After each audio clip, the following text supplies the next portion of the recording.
Ça, je l'aime.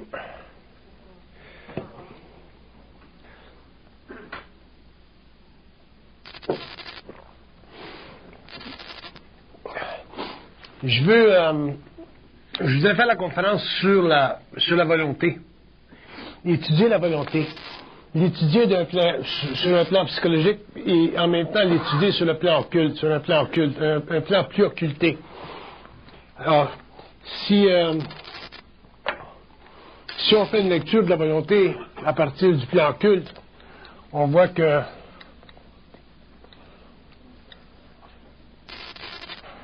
ils disent que la volonté chez l'homme, dans son essence, autrement dit au niveau de son esprit, c'est un impondérable. Autrement dit, l'homme n'a pas d'idée qu'est-ce que c'est de la volonté, dans son état pur. Il y a une idée qu'est-ce que c'est la volonté dans sa forme psychologique, mais dans son état pur, l'homme n'a pas d'idée parce que il ne réalise pas jusqu'à quel point il peut agir ou comment il peut agir ou jusqu'où il peut agir lorsqu'il est en tant qu'être libéré de ses émotions. Donc, comme on est des êtres qui à la fois sommes extrêmement liés à nos émotions, on n'a réellement pas d'idée qu'est-ce que c'est de la volonté intégrale. Et à cause de ceci, parce que nous n'avons pas d'idée qu'est-ce que c'est la volonté intégrale, nous vivons ou nous avons des vies qui ne sont pas à la mesure de ce que nous pouvons ou de ce qu'elles peuvent être. Nos vies sont extrêmement circonstancielles, elles sont extrêmement déterminées par des forces extérieures, elles sont très soumises à des conditions qui ne font pas réellement partie de l'optimalisation de notre conscience créative. Donc nos vies sont, dans un sens, une démesure de nous-mêmes.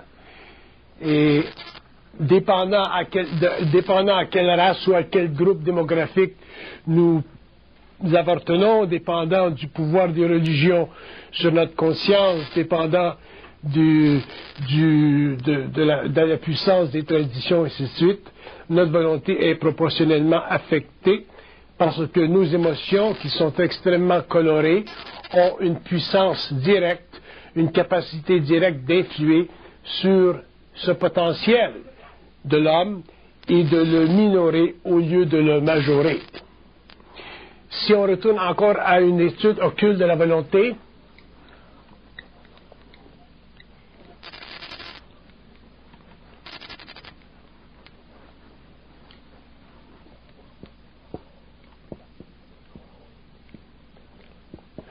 ils disent que la volonté, dans sa forme pure, est essentiellement un potentiel qui devient réalisé ou qui se réalise le plus dans la mesure où l'homme est à l'extérieur de son ego réflectif.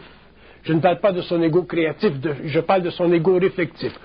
Autrement dit, sur le plan mental, on nous informe ou on nous indique que dans la mesure où l'homme agit un peu de manière libre en ce qui concerne son corps émotionnel, sa volonté devient de plus en plus une puissance.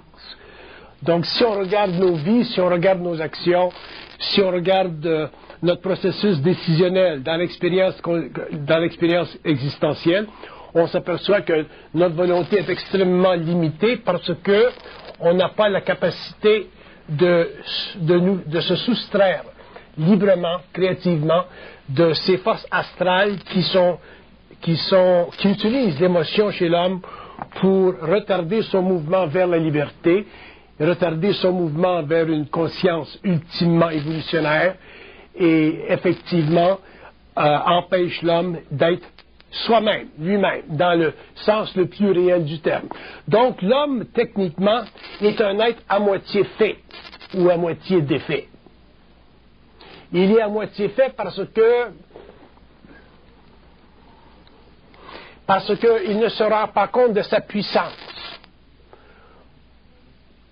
Ne se rendant pas compte de sa puissance, il n'a pas de mesure de lui-même et il est forcé, à cause de ceci, de vivre une grande partie de sa vie dans un mode comparatif, dans ce sens qu'il va se comparer à d'autres hommes, à d'autres individus, parce que ce sont ces individus-là qui vont lui donner un semblant de valeur, alors qu'en réalité, l'homme ne devrait pas se comparer à n'importe qui, ne devrait pas se comparer du tout à personne. L'homme devrait simplement exploser à partir de lui-même, à partir de ses centres, à partir de sa conscience interne, dans la mesure, effectivement, où il est moins émotivé dans son être et dans la mesure où il peut réellement en arriver à être maître dans sa programmation. Pas maître de sa programmation, mais être maître dans sa programmation. Si on retourne à une lecture, on reçoit que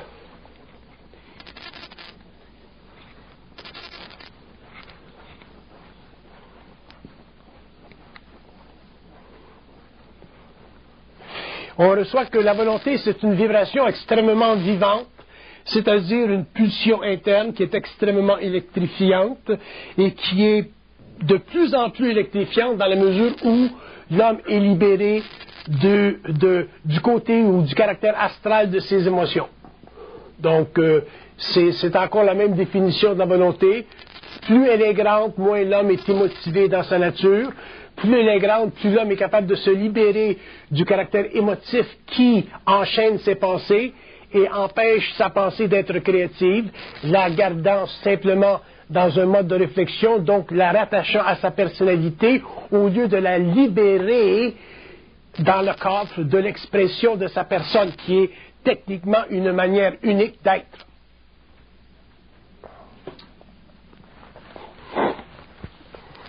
Une autre lecture.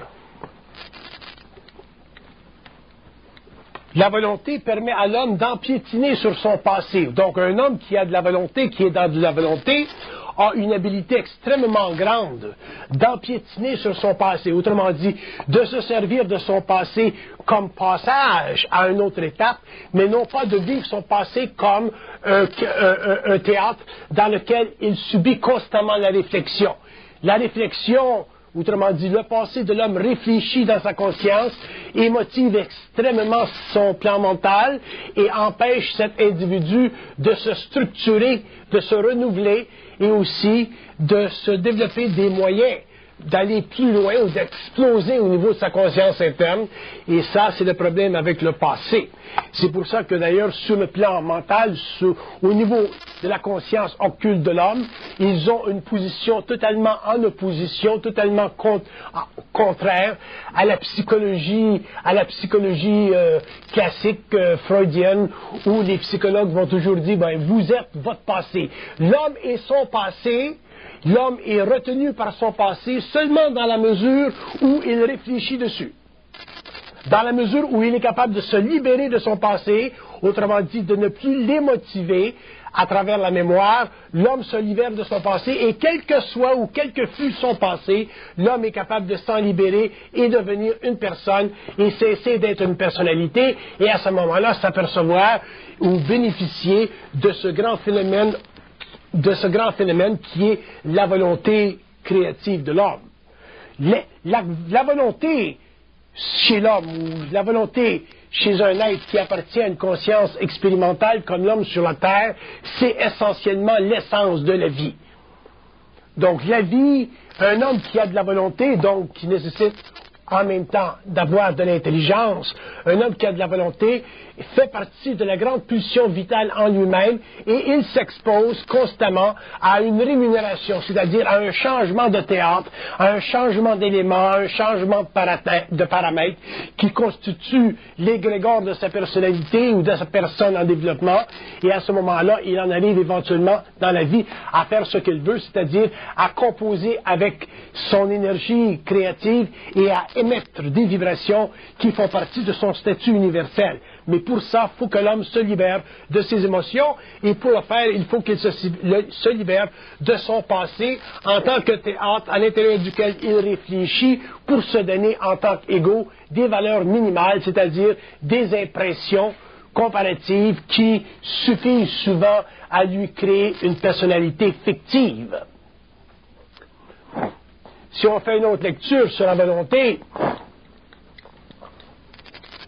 La volonté est essentiellement un devenir pur, un devenir intégral. Donc, le plan mental, quand le plan mental explique la volonté chez l'homme, il n'explique pas la volonté dans le sens psychologique que nous expliquons la volonté. Chez nous, en général, les hommes, quand on parle de volonté, on parle d'effort. On parle d'effort psychologique. La volonté n'est pas un effort psychologique. Au contraire, dans la volonté, l'effort n'existe pas.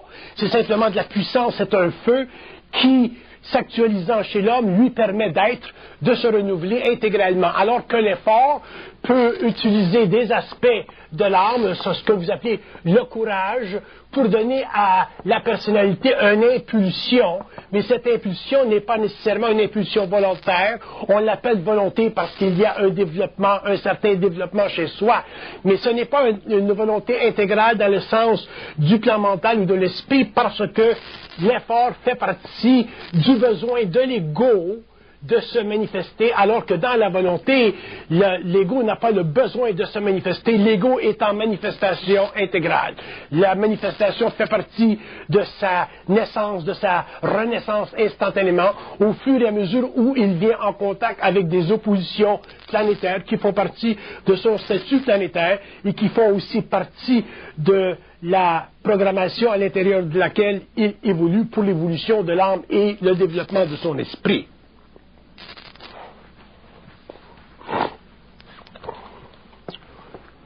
Une autre lecture sur la volonté.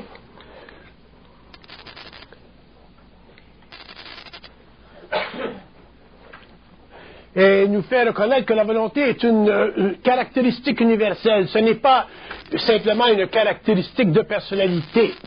Donc, si vous prenez deux hommes qui ont de la volonté, qui sont dans de la volonté, ces deux hommes-là, ces deux êtres-là, même s'ils ont des personnalités différentes, vont bénéficier d'une nature identique, cette nature étant une nature universelle, c'est-à-dire un emploi ou une manifestation de leur énergie maximalement, c'est-à-dire en fonction d'une diminution intégrale ou proportionnelle du corps émotionnel qui fait partie des forces astrales de la conscience personnalisée.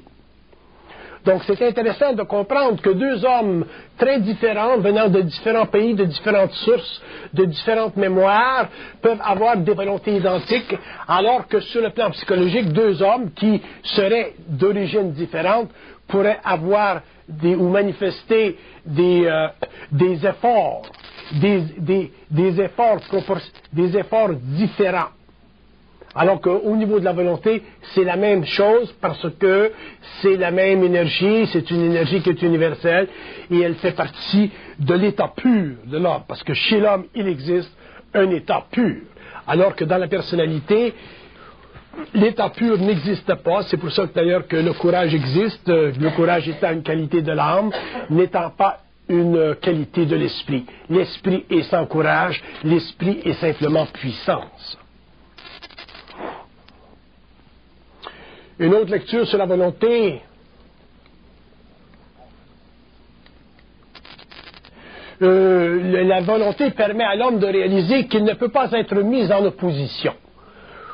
Bon, ceci est très important de comprendre parce qu'un homme conscient, un homme en conscience évolutive, ne peut pas être mis en opposition. Ceci veut dire que, à partir du moment où l'esprit de l'homme ressent une résistance, l'esprit est obligé, de par la nature de la volonté et aussi de par la nature de l'intelligence, l'esprit est obligé de se repositionner par rapport à lui-même. Alors que dans la personnalité, au niveau de l'inconscience ou de la conscience évolutive, une personne qui est dans sa volonté, qui est dans la volonté subjective ou qui fait de l'effort, ne va pas nécessairement se repositionner par rapport à lui-même parce que le lui-même n'est pas intégralement découvert chez lui.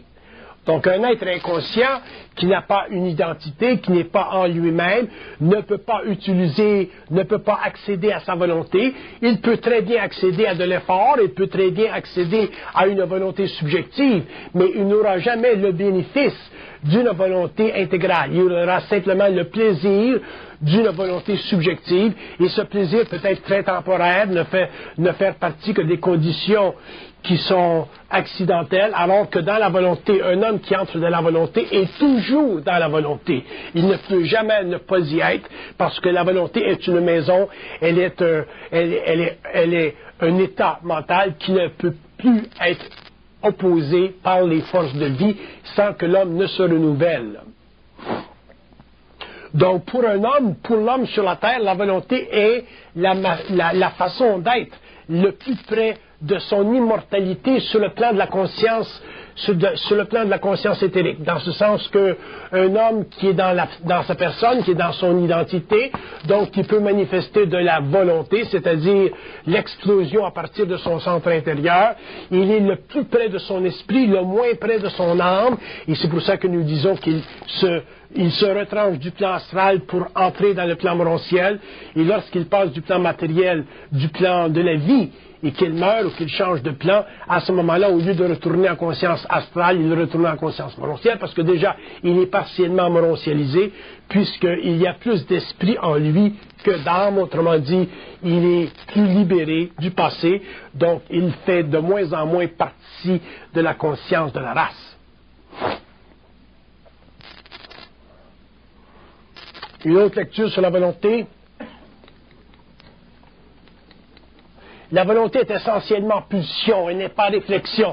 C'est pour ça que le plan mental nous fait voir, nous fait reconnaître que lorsque nous sommes dans la volonté, le besoin de réfléchir n'existe plus parce que l'homme passe à un autre état. Il est dans la pulsion, il est dans cette conscience dynamisée par son esprit, au lieu d'être dans une conscience réfléchie par son ego, qui, pour des raisons valables, parce que quand même la volonté subjective, l'effort, le courage de l'âme, c'est valable, cette volonté secondaire lui permet d'avoir l'impression d'avancer, mais ce n'est que dans la volonté intégrale, réelle, que l'homme se dépasse. Donc pour l'homme sur la terre, avancer, ce n'est pas suffisant. L'homme doit en arriver à se dépasser. Je veux parler de ceci parce que beaucoup de personnes ont l'impression qu'à partir du moment où ils avancent, ils sont dans la volonté, alors qu'en réalité, on peut souvent avancer pour simplement reculer plus tard, alors que dans la volonté, l'homme se dépasse pour ne jamais plus revenir en arrière. Grosse différence. Grosse différence. Donc si l'homme avance, simplement, il peut très bien reculer plus tard. Alors que l'homme qui est dans la volonté, il se dépasse constamment, il ne peut plus jamais revenir en arrière. C'est important de faire cette différence. Très important de faire cette différence. Parce que l'ego a une façon de s'abreuver d'illusions. L'ego a une façon de se mesmériser. L'ego a une façon de s'endormir. L'ego a une façon de se taper sur les épaules. Parce que l'ego est orgueilleux, l'ego réfléchit, l'ego aime penser qu'il a bien fait certaines choses. Alors qu'au niveau de la volonté, c'est une autre chose, c'est une autre vibration, c'est un autre état, c'est réellement l'état de l'esprit. Ce n'est pas un état d'âme. L'homme réalisera au cours de son évolution que la volonté, elle est extrêmement particulière à sa conscience, dans la mesure où sa conscience est intégrale, c'est-à-dire où sa conscience a intégré le passé. Un homme qui n'a pas intégré le passé ne peut pas avoir de volonté, parce que le passé est trop puissant chez lui, astralise sa conscience, crée des réflexions dans sa conscience, et en créant des réflexions dans sa conscience, il tue en lui la puissance, il tue en lui le feu, et il ne peut pas exploser, c'est-à-dire qu'il ne peut pas se dépasser, il ne peut simplement qu'avoir l'impression d'avancer, ou avoir l'impression de reculer, ou avoir l'impression de rester sur place. Ce n'est pas suffisant. Se dépasser, avancer ou rester sur place pour un être conscient. Un être conscient doit se dépasser parce qu'il a besoin constamment de renouveler son énergie. Alors que dans un état de conscience limitative, minorée, dans une conscience subjective, colorée par l'astral, dans une conscience qui est fondée sur le courage de l'âme, un homme n'a pas besoin de se dépasser, il peut être très bien avec un petit pas en avant, il peut être très bien avec un petit pas à côté, mais ce petit pas en avant ou ce pas à côté ne sera jamais suffisant pour lui s'il est dans son esprit, parce que si on fait une lecture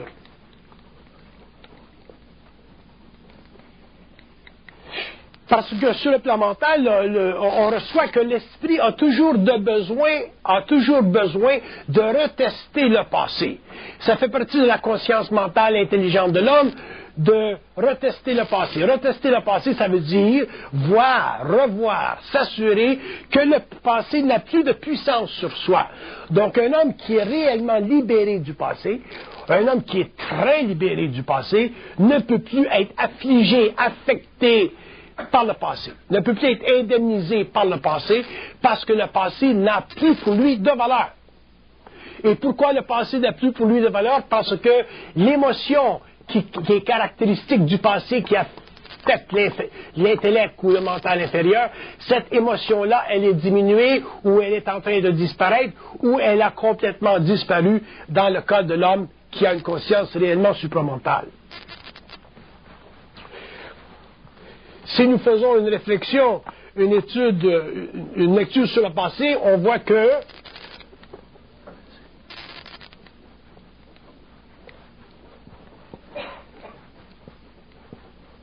et on dit que le passé est simplement un miroir, qu'il n'y a absolument rien de réel dans le passé.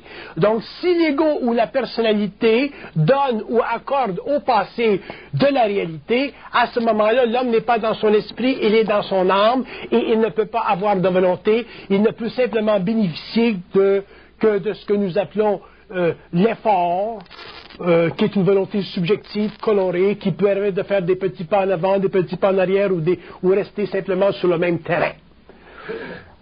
Donc c'est très important de comprendre le phénomène du passé, parce que nous sommes des êtres qui pensons, et à partir du moment où l'homme pense et qu'il réfléchit, et qu'il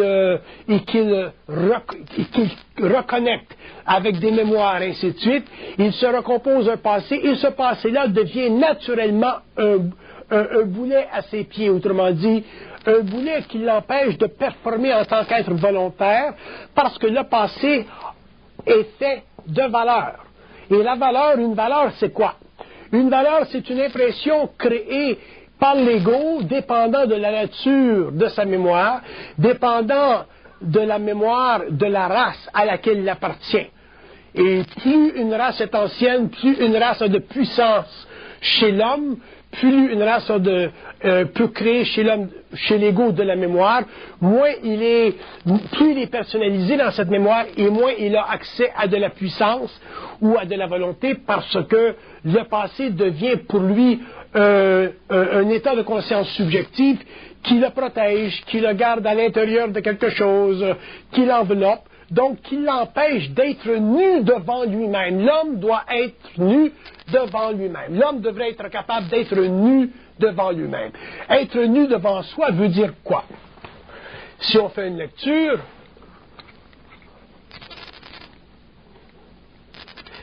être nu devant soi veut dire ne pas avoir d'arrière-pensée. Avoir une arrière-pensée, c'est penser par en arrière. C'est simple. À partir du moment où l'homme pense par en arrière, il a une arrière-pensée, il n'est plus nu devant lui-même, parce que à partir du moment où nous avons des arrière-pensées, ou que nous sommes dans le passé, ou que nous sommes figés dans le passé, ou que nous sommes colorés par le passé, nous sommes dans notre personnalité. Et lorsque nous sommes dans notre personnalité, nous ne sommes pas dans notre essence, nous ne sommes pas dans notre personne, nous sommes dans quelque chose qui nous a créés, que ce soit la culture, la mémoire de la race, que ce soit les parents, que ce soit les impressions à un niveau ou à un autre, que ce soit l'Église, que ce soit les idéologies. Nous ne sommes pas nous-mêmes. Et si nous ne sommes pas nous-mêmes, nous ne pouvons pas nous dépasser, c'est-à-dire dépasser nos personnalités. C'est simple. Nous ne pouvons pas dépasser nos personnalités. Donc le passé, c'est intéressant lorsque nous devons l'utiliser pour étudier l'histoire de l'homme, comme c'est intéressant pour étudier l'histoire de l'humanité, l'histoire de la civilisation, mais le passé ne peut pas être utile pour l'homme quand il est en mouvement de puissance, puisque le passé va toujours le retenir, le passé va toujours l'empêcher de se dépasser, puisque le passé veut le garder dans des impressions émotivées qui, au niveau de l'ego, vont lui créer une certaine chaleur, un certain enveloppe, un certain bien-être. Il y a des gens qui trouvent un grand bien-être dans le passé. Mais si vous restez dans le passé et que vous trouvez un bien-être dans le passé, un jour, lorsque vous serez obligé lorsque vous aurez besoin de puissance pour vous libérer de ce bien-être-là, parce que votre maison aura brûlé, ou parce que votre fils sera mort dans la rue dans un accident, ou lorsque vous vivrez des grandes choses, des grands chocs de la vie que vous ne pouvez pas voir d'avance, vous n'aurez pas la puissance, vous n'aurez pas le feu pour vous dépasser dans cette condition, et à ce moment-là, le passé sera sur vous le vainqueur, parce que vous aurez donné au passé suffisamment de valeur pour vous empêcher d'être, autrement dit, pour vous empêcher de sentir votre feu, et vous demeurerez des êtres simplement planétaires, des êtres qui souffrent à tous les jours, des êtres qui souffrent à tous les mois, et des êtres qui sont obligés de regarder leur horoscope pour voir ce que la vie leur garde devant eux.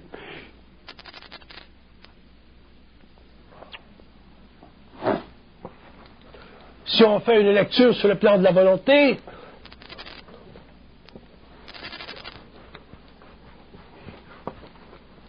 ils disent, l'homme doit être en puissance chaque instant de sa vie pour être libre chaque instant de sa vie du passé. À partir du moment où l'homme est libre chaque instant de sa vie du passé, il est en conscience créative, il est dans un dépassement, il est dans sa personne, il est dans son conscience mentale, il est dans son intelligence, il est libre. À ce moment-là, il n'a plus besoin de se comparer à quoi que ce soit, il n'a plus besoin de se comparer à son passé, il n'a plus besoin de se comparer à d'autres, il est essentiellement intégral, c'est-à-dire qu'il est sa propre lumière, il est sa propre génératrice, il est sa propre fonction, il est sa propre fondamentalité, il n'a plus besoin du système de pensée pour se créer des valeurs, il n'a plus besoin de la mémoire de la race pour être sécure dans une conscience planétaire existentielle où il découvre, en relation avec les hommes, en relation avec les nations, que effectivement l'homme est pauvre. Si on fait une autre lecture de la volonté,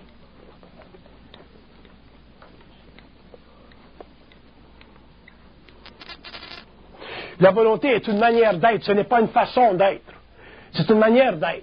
Une façon d'être, ça, c'est de la volonté subjective, c'est de l'effort. De la volonté, c'est une manière d'être. L'homme qui a une conscience mentale, qui a un feu, qui a de la volonté, il est dans une manière d'être. C'est une manière d'être. Il est comme ça. Donc, que des événements viennent, que de la destruction vienne, parce que la vie est souvent très destructrice, très destructive, que la mort vienne, que la maladie vienne, que des événements viennent bousculer sa vie, il est dans une manière d'être, il est toujours en état de volonté. Donc à ce moment-là, la vie ne peut pas l'épuiser, la vie peut le déranger, mais elle ne peut pas l'épuiser, parce que la vie n'a pas celui de puissance, c'est lui qui est en puissance. Mais si l'homme n'a pas de volonté et qu'il a simplement une volonté subjective qui requiert des efforts, éventuellement la vie peut l'affecter, l'attaquer avec des chocs tellement grands que même avec sa volonté d'être, sa volonté subjective qui auparavant était suffisante, maintenant ce n'allait plus. Il y a des gens qui, pendant des années, ont vécu avec une volonté subjective, ils ont fait des affaires, ils ont roulé des affaires, ils ont roulé leur boss, ainsi de suite. Et un jour vient quelque chose. Un jour vient un grand tremblement.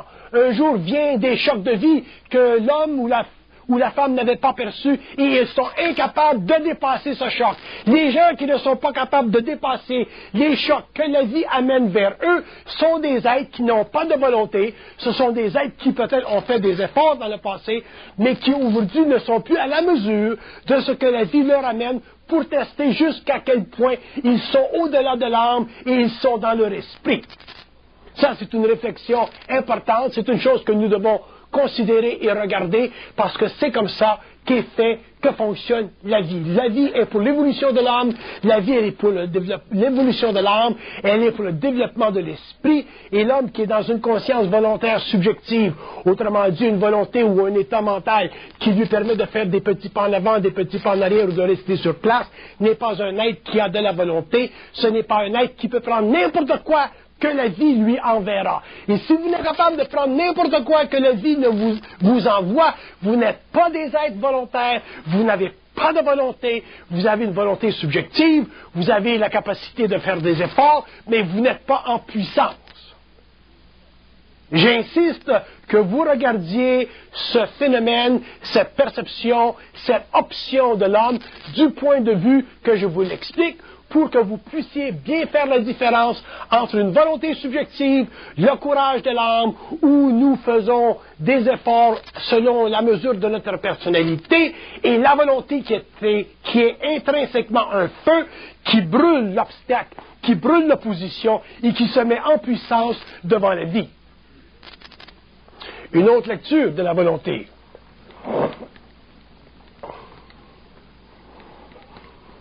Quand le plan mental explique que la volonté est sans courage, il n'y a pas de courage dans la volonté.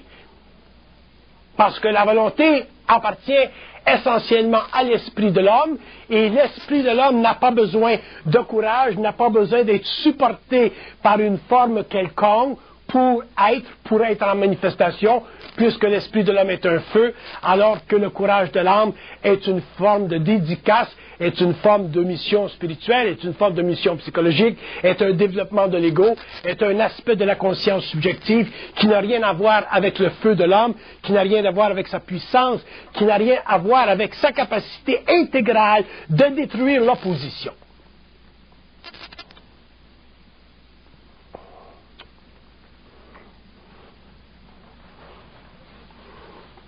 On pourrait faire des lectures pendant des semaines sur la volonté et on n'aurait pas touché au fond de la volonté je vous dis ça pour que vous compreniez que la volonté est un phénomène unique chez l'homme, que la volonté est un phénomène occulte chez l'homme, que la volonté est un phénomène qui fait partie de son esprit, qui ne fait pas partie de sa personnalité, qui ne fait pas partie de la réflexion, qui ne fait pas partie de l'ego. C'est simplement une manifestation de son être-té dans un sens extrêmement universel, très large, très vaste, très profond, très loin de la personnalité, très près de la personne, très près de lui-même. Une autre lecture sur la volonté.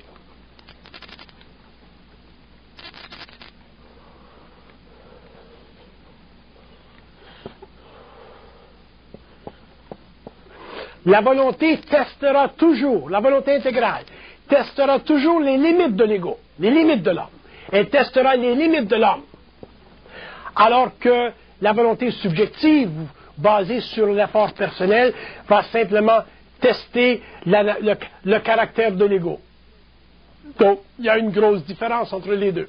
Dans un cas, vous testez les limites de l'homme, alors que dans l'autre cas, vous testez les limites de l'ego, les limites de la personnalité. Ce n'est pas la même chose.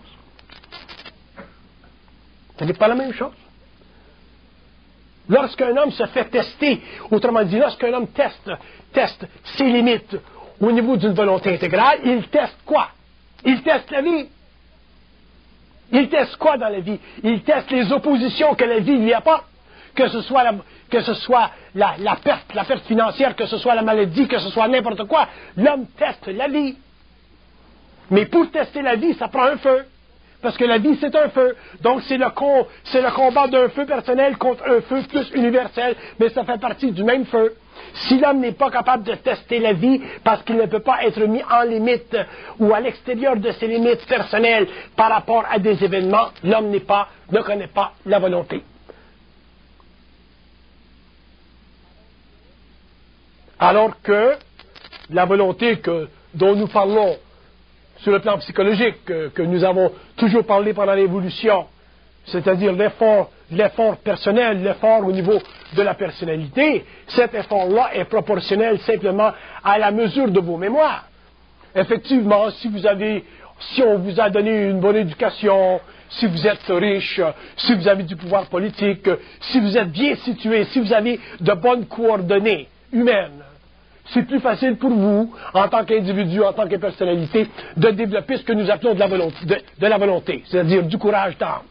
Parce que vous avez été favorisé par la vie, et ainsi de suite. Vous avez ce qu'on appelle un bon karma. Il est évident qu'un type qui va à l'université, qui a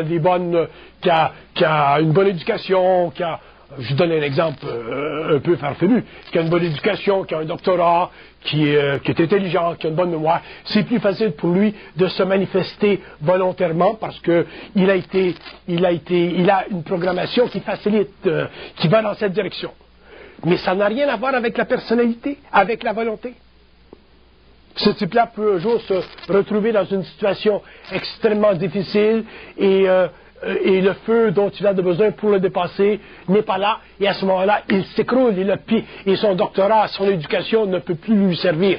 Alors que vous pouvez avoir un autre bonhomme beaucoup plus simple, qui n'a pas été favorisé par la vie de la même manière, mais qui a beaucoup d'esprit. Un jour, quelque chose vient qui le dépasse, qui est très grand, et à ce moment-là, il a le feu, il a la volonté, et il est capable de passer à travers ce deuxième homme-là, cet être-là, est plus grand que le premier, parce que bien que le premier fut favorisé par la vie, l'autre ne l'étant pas, par contre, un n'a pas le feu et l'autre a le feu, et c'est celui qui a le feu qui deviendra ensuite le grand survivant. Donc, si nous parlons de survie, si nous regardons à partir du plan mental, survie à partir du plan mental veut dire aller contre la vie planétaire. Autrement dit, aller contre la programmation. Tout être humain qui vient sur la Terre, qui s'incarne, a une programmation à vivre. Et aller contre la programmation, autrement dit, devenir maître à l'intérieur de la programmation, c'est réellement survivre. Survivre. Aller au-delà de simplement vivre. Survivre. Mais pour survivre, dans le sens d'aller au-delà de la programmation, d'être maître dans notre programmation, il faut avoir de la volonté, il faut avoir un feu, il faut avoir de l'esprit, avoir simplement de l'âme, autrement dit, avoir une personnalité basée sur la mémoire, sur des éléments de programmation qui favorisent une volonté subjective comme une grande éducation, et ainsi de suite, ou de l'argent, ou des choses comme ça. Ce n'est pas suffisant pour en arriver un jour à dépasser ou à devenir maître de notre programmation. Et c'est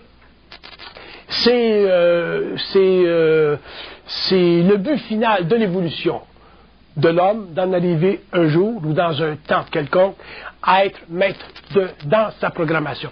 Et remarquez que je dis dans sa programmation, je n'ai pas dit de sa programmation. Dans sa programmation. Quelle que soit votre programmation, c'est pas un problème. Que vous deveniez maître dedans, c'est essentiel. Mais quelle que soit votre programmation, ce n'est pas un problème. C'est jamais votre programmation qui est un problème. C'est votre incapacité de devenir maître dedans qui est un problème. Si vous n'aviez pas de problème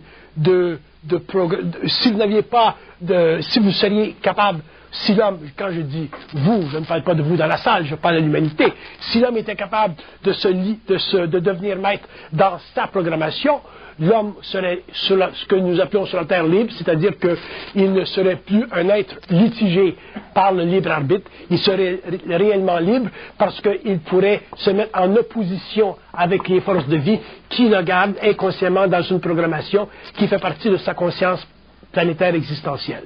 Et à ce moment-là, il deviendrait maître dans sa programmation. Une fois que l'homme est maître dans sa programmation, la vie est suffisamment plaisante. Pourquoi? Parce qu'il est libre. Quand on est libre, on est libre.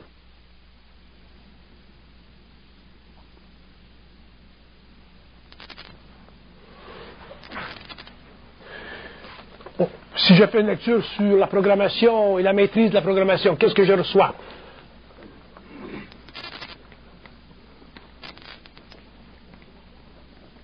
Bon, je reçois que la programmation, c'est un couloir à l'intérieur duquel l'homme ne peut pas être libre. C'est ça la programmation. Alors, comment l'homme devient libre? Il doit devenir libre, mettre dans le couloir.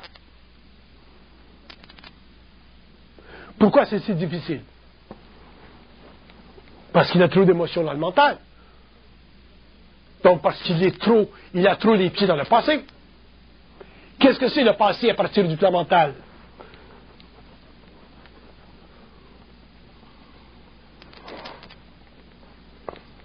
Le passé, je l'ai perdu, il faut que je recommence.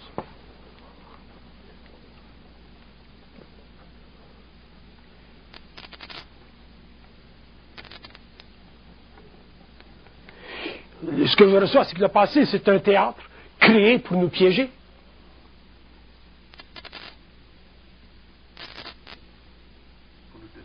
Pour nous tester. Mais je préfère le mot piéger. C'est ça le passé.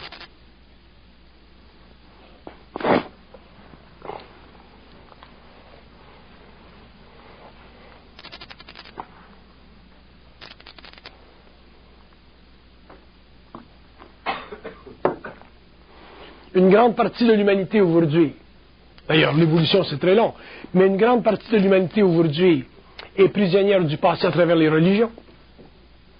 Regardez ce que les religions et le passé des religions est en train de faire maintenant, au début du 20e siècle. Alors quand l'homme est prisonnier du passé, qui n'est pas dans son identité, qui n'est pas dans sa conscience, qui n'a pas de volonté, donc si vous n'avez pas de volonté dans le sens créatif du terme, vous ne pouvez pas avoir de l'intelligence. Vous pouvez être intelligent dans le sens que vous avez des trucs.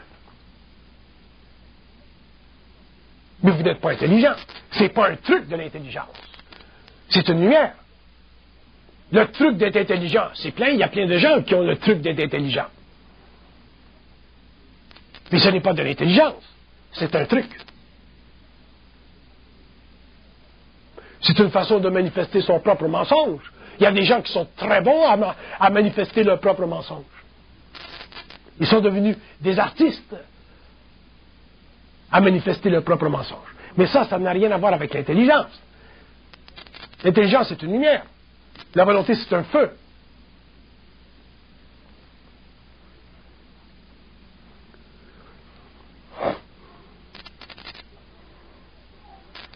Si on regarde la relation entre l'intelligence et la volonté,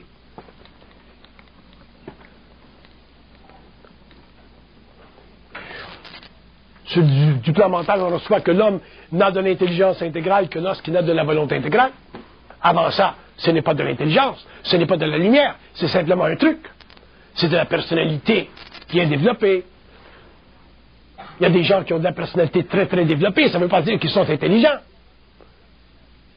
Et ne pas être intelligent dans le sens d'une conscience créative, ça ne veut pas dire que l'homme est stupide. Il y a des gens dans le monde qui ne sont pas stupides et qui ne sont pas intelligents. On peut ne pas être stupide et ne pas être intelligent en même temps. D'ailleurs, c'est le problème de l'humanité. Il y a trop de gens stupides qui sont intelligents.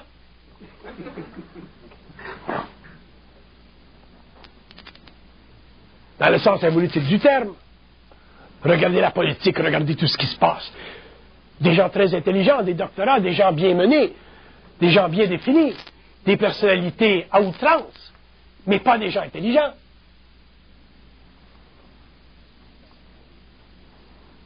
Des gens stupides, mais pas des gens stupides, des gens intelligents. Et pas des gens intelligents, des gens stupides, mais pas des gens stupides, des gens intelligents. Vous voyez le jeu. Un mène à l'autre et l'autre mène à un. Ça n'a rien à voir avec de l'intelligence. Avec la conscience créative, avec la lumière de l'homme. Ce sont des trucs.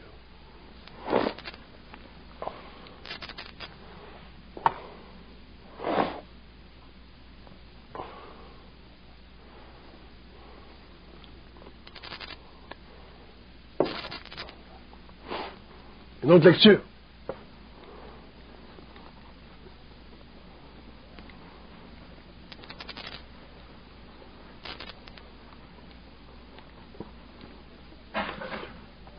On reçoit que la volonté ne peut pas être pour l'ego, pour l'homme. Quelque chose qu'il doit faire, qu'il doit manifester. La volonté, c'est quelque chose qu'il fait naturellement. Donc, si l'ego, dans sa conception de la volonté, doit faire quelque chose, ce n'est pas de la volonté, il n'a pas de la volonté. Parce qu'un homme qui a de la volonté, dans le sens créatif du terme, n'a pas à faire quelque chose, n'a pas à faire quoi que ce soit, il n'a pas sur le plan de sa personnalité à se booster ou à se mettre en état de devenir, il devient. Ça, c'est de la volonté. Donc, si vous êtes obligé de faire de l'effort, faire du sprint, faire du jogging de toutes sortes, faire du jogging psychologique pour en arriver à quelque chose, ce n'est pas de la volonté, c'est simplement de l'effort. Un effort qui est louable, un effort qui est valable, mais c'est du courage de l'âme, mais n'appelez pas ça de la volonté. Ça va vous faire avancer un petit peu. Plus tard, ça va vous faire reculer un petit peu. Plus tard, ça va vous garder au centre. Mais ce n'est pas de la volonté. Vous n'en arriverez jamais à un dépassement. Autrement dit, qu'est-ce que ça veut dire en arriver à un dépassement? Ça veut dire en arriver à reconnaître que nous n'avons plus, en tant qu'individus, de frontières. Mais qu'est-ce que c'est une frontière pour l'homme? Qu'est-ce que c'est une frontière pour la personnalité? Qu'est-ce que c'est une frontière pour l'ego? C'est ce vaste champ de conscience qui est une émanation naturelle de son esprit. Ce n'est pas une idéologie. Ce n'est pas le produit d'un effort. Ce n'est pas un besoin de l'ego. Ce n'est pas du sprint psychologique pour en arriver à faire un pas vers l'avant. La volonté, c'est de la puissance, c'est un feu. C'est un champ de conscience. Ce n'est pas une réflexion dans la conscience de l'homme. C'est un champ de conscience. Et là, vous allez dire, bien, comment est-ce qu'on en arrive à ce champ de conscience? Parce que tout le monde veut une formule. On est habitué au Walmart de la conscience.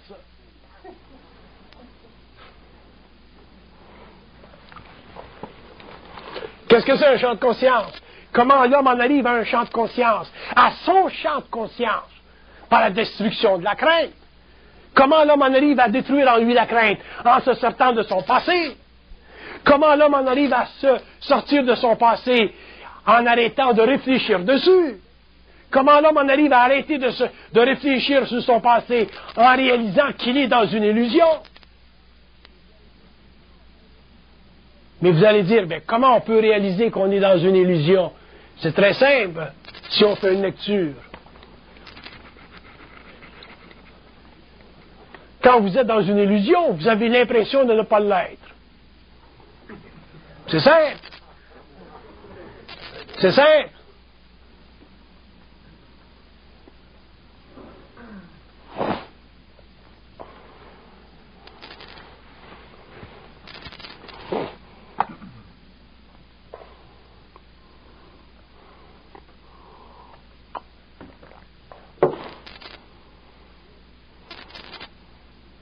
Une autre lecture sur la volonté.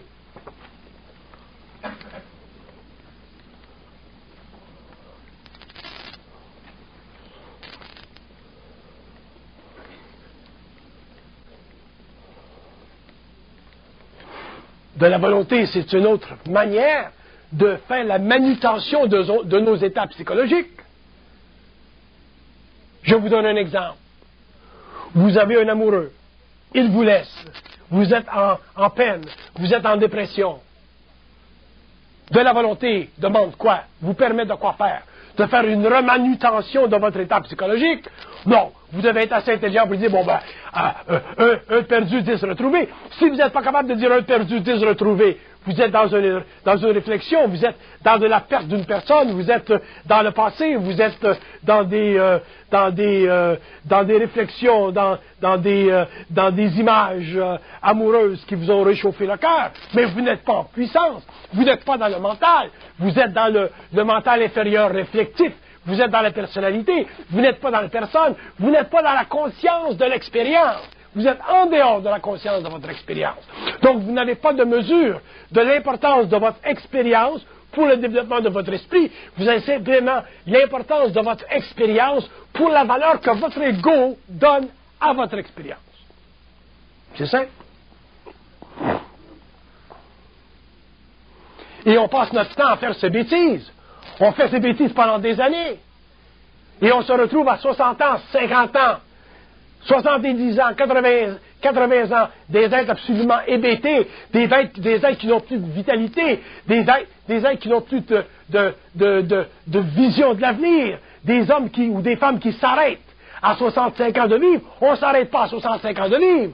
On ne s'arrête pas à 80 ans de vivre. On s'arrête de vivre quand on meurt.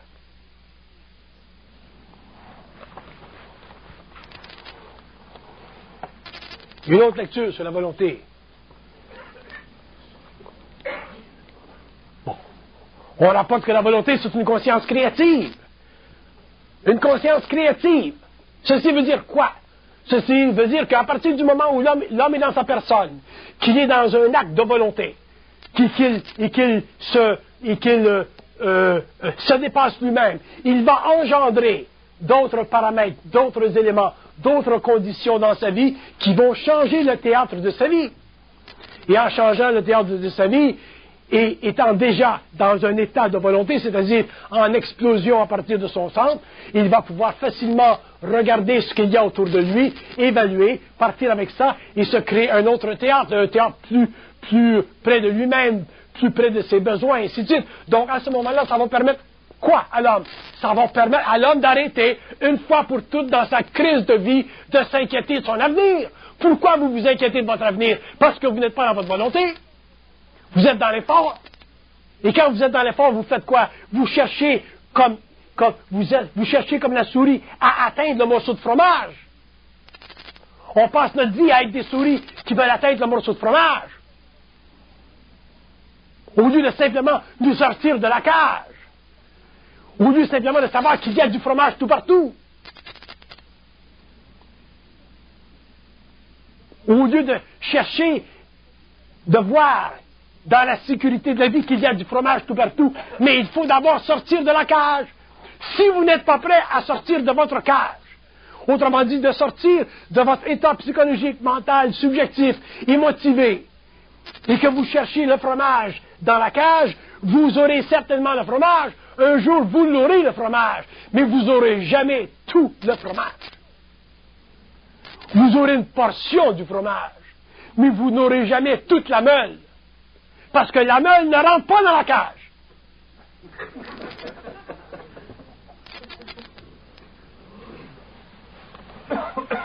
Moi, c'est la meule que je veux, pas le morceau.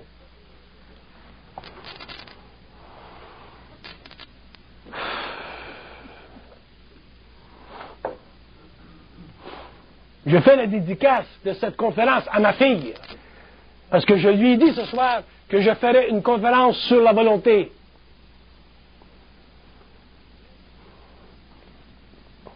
Une autre lecture sur la volonté.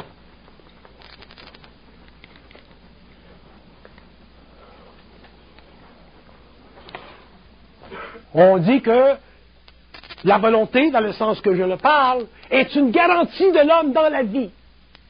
C'est une garantie, la volonté. Pas l'effort qui nous fait avancer un peu, reculer un peu, rester au centre. La volonté, c'est une garantie. Pourquoi? Parce que la volonté fait partie des forces vitales de l'homme. Alors que la volonté subjective, l'effort ne fait pas partie des forces vitales de l'homme, ça fait partie des composantes de sa personnalité. Composantes de sa personnalité qui peuvent avoir été, dans le cas d'un homme, extrêmement affluente, dans ce sens que son père était médecin, il y a beaucoup d'argent dans la famille, il est à l'aise, ainsi de suite. Ça aide. Mais ça n'est pas de la volonté. Il a la capacité de faire des efforts avec moindre effort parce qu'il est bien né, comme on dit. Jusqu'au jour où la vie vient et lui fait face au grand obstacle. Alors que la volonté, étant une pulsion de l'homme, venant de l'esprit, venant de l'union de l'âme et de l'esprit, venant de la capacité de tous ces principes, de s'unir dans un mouvement, dans une pulsion qui n'est pas limitée par la personnalité, permet à l'homme d'être libre dans la vie. Un homme qui est libre dans la vie n'a plus besoin de s'inquiéter de la vie, n'a plus besoin de vivre l'état de la souris qui veut le fromage dans la cage. Il est automatiquement appelé à connaître la meule. Mais si vous êtes encore dans l'inquiétude de l'ego, vous allez dire, mais oui, mais monsieur, est-ce que la meule va être grande ou petite? À ce moment-là, si vous cherchez encore la grandeur de la meule, vous n'êtes pas encore dans de la volonté. Vous allez vers de la volonté, mais vous n'êtes pas encore dans la volonté, parce qu'un homme qui connaît la volonté ne s'inquiète plus de la mesure de la meule, parce qu'il est lui-même capable de fabriquer son propre fromage.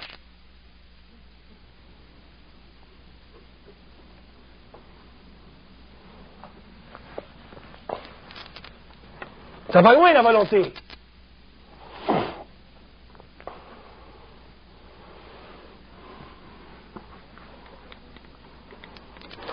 Donc, on dit que la volonté, c'est essentiellement la capacité chez l'homme de reconnaître une absence de limite. Il faut que l'homme, un jour... Bonjour, ça va bien, vous? Vous avez toujours gardé votre job à Air Canada? Dans l'aviation, vous êtes pilote, vous? Ça, c'est pas vous le pilote. Ah, OK. Excusez-moi. Qu'est-ce que je disais? Je disais que c'est parce que j'ai un ami qui vous ressemble et qui est pilote. Qu'est-ce que je disais? Bon, je vais dire d'autres choses.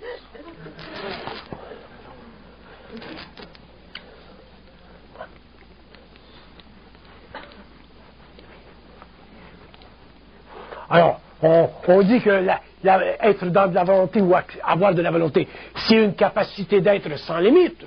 C'est sans limite. Ça veut dire quoi, être sans limite? Ça veut dire ne pas avoir la crainte de n'avoir des limites.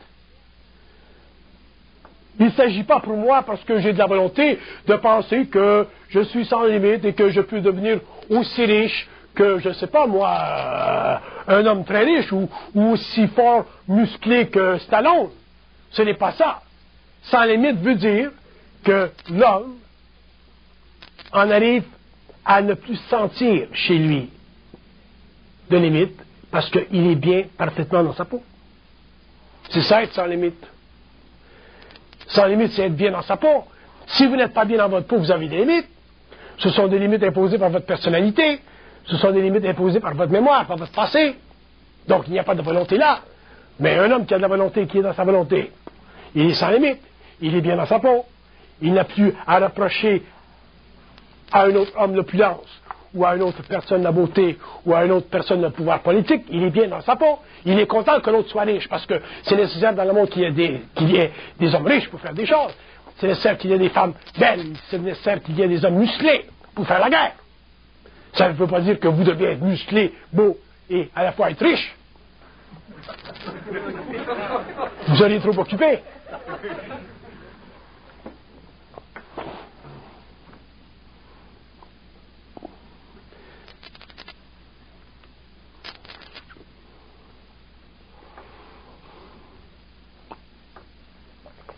Oui, question. Est-ce que c'est tout le monde qui a accès à cette volonté-là? Ça, c'est une très bonne question. Très bonne question. Tout le monde, c'est une très bonne question. Je vous fais une lecture.